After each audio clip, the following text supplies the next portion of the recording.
কেউ তার ছাল তুলে ওষুধ বানাচ্ছে, পাতাগুলো ছিঁড়ে শিলে ঘষছে কেউ। কারো কারো হাঁড়িতে ফুটছে সে পাতার সেদ্ধ, আর কেউ বা গরম তেলে ভেজে নিচ্ছে।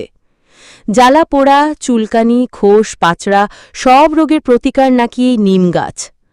কচি পাতাগুলো কেউ এমনিই মুখে দেয়, কেউ ডিম বেগুন সহযোগে ভাজি করে খায়। যকৃতের জন্য দারুণ উপকারী বলে কেউ।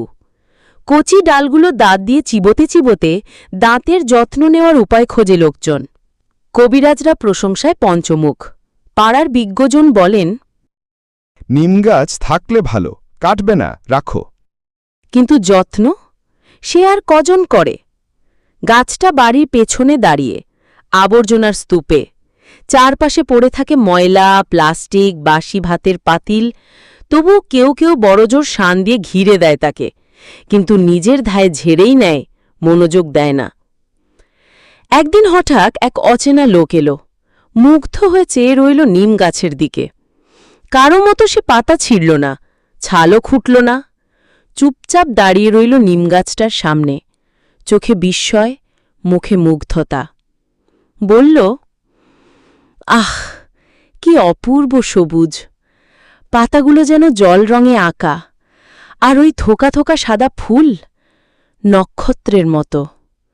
নীল আকাশ থেকে যেন সবুজ পাতার সাগরে নেমে এসেছে। ইনি কবিরাজ নয়, কবি। গাছটা নিঃশব্দে শোনে, শরীরে কাঁপন ধরে যায়। ইচ্ছে করে লোকটার সাথে চলে যেতে, দূরে কোথাও, কিন্তু পারে না।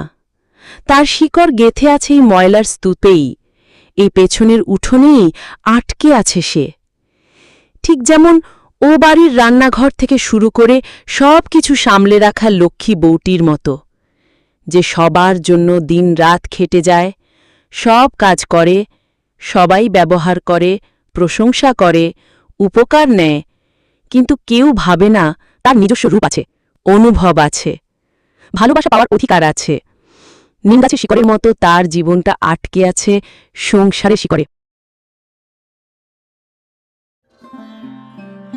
সকালবেলা ৮টা কি ৯টা হবে,